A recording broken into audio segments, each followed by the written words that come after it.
Today, what a great day today is for me individually, for Lindenwood University. Today our players report to campus. Our football players, we've got 108 guys showing up today to get ready to tackle this fall season. We have new challenges ahead of us. You know, all that stuff he talked about, a lot of that was accomplished at the NAI level.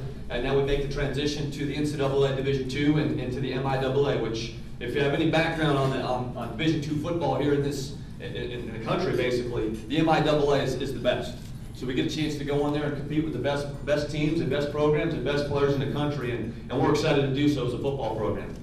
So I walk into my very first meeting. Dr. Boyle, who was kind of the driving force behind hiring me, he introduced me to the team.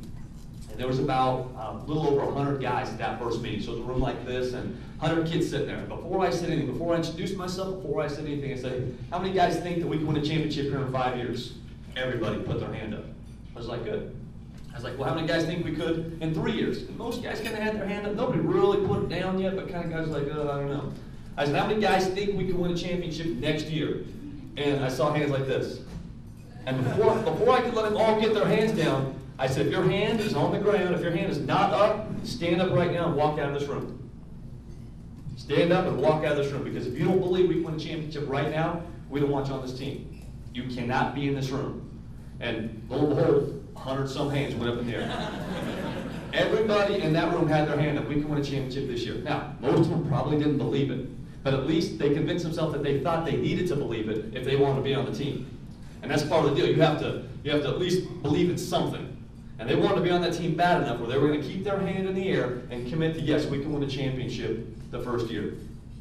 So, after that, I said, okay, well, we're all committed to it now. Now, here's what we have to do to win that championship. I went through all of our goals and core values and the way they have to carry themselves, the way it's going to be if you're going to be a Lindenwood football player. And let's fast forward. We had a lot of tough workouts between now and we got to the fall, because we want to see, are these 100 guys serious? And we got to recruit new guys. We got to bring players. We got to bring better players, and we got to bring players in that we know are going to be committed. So, but we're going to give these 100 and so a shot. Well, so what we did, the first thing we did is say, hey, we got to take away something. They have to give something up if they want to be on this football team. Because it's easy to show up at 4 o'clock in the afternoon, lift weights, or show up at 4 o'clock in the afternoon and go to practice. But what's hard is when somebody takes away your sleep. You find out how committed you are when someone takes sleep away. And that's what college students love. So we took sleep away. We started our practice at 5 a.m. every day. And we were going to see who was serious about playing college football and who wasn't.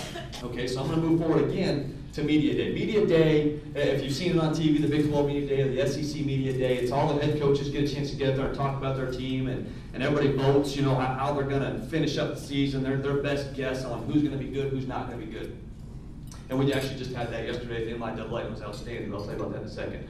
So we're up there. It's time to go to Kansas City. So I drive over to Kansas City. This is 2004. This is my first media day as the head coach at Lindenwood University. And I walk in the room, and I see the rankings. They have us ranked 8th out of 11 teams. Fair enough, because we weren't very good. So we had us ranked 11th, and the first coach gets up and they start bottom up. So the 11th ranked team went first. We got to talk about his team, and then the 10th, and then the 9th, and then it came to us. And usually when you get up there, you got to be politically correct. You got to say, hey, we're going to come out, we're going to do our best, we're going to work hard, and we're going to put the best product we can on the field and see how it turns out. Well, that's the politically correct thing to do.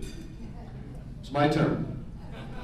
I got up on the podium, and I said a few things about, hey, we're fortunate to be in this conference. It's a great conference. It really is. It's a really good NAI conference. We're happy to be here, but at the end of the day, guys, I don't want to mean any disrespect, but we're going to win every game we play.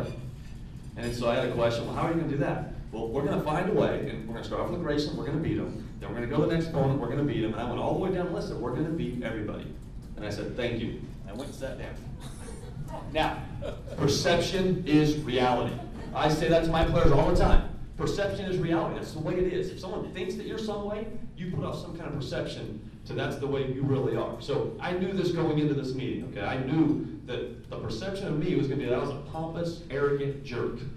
That's what they were all going to think of me. But you know what? I was okay with that. Because I had 100 men stand up in that room and say, I'm committed and I know we can win a conference championship our first year. So although I knew that everybody in that room was going to think I was an arrogant, pompous jerk, I had 100+ guys in St. Charles pumping their fists saying, let's go. They know that I believed in them because I stood up there and said it.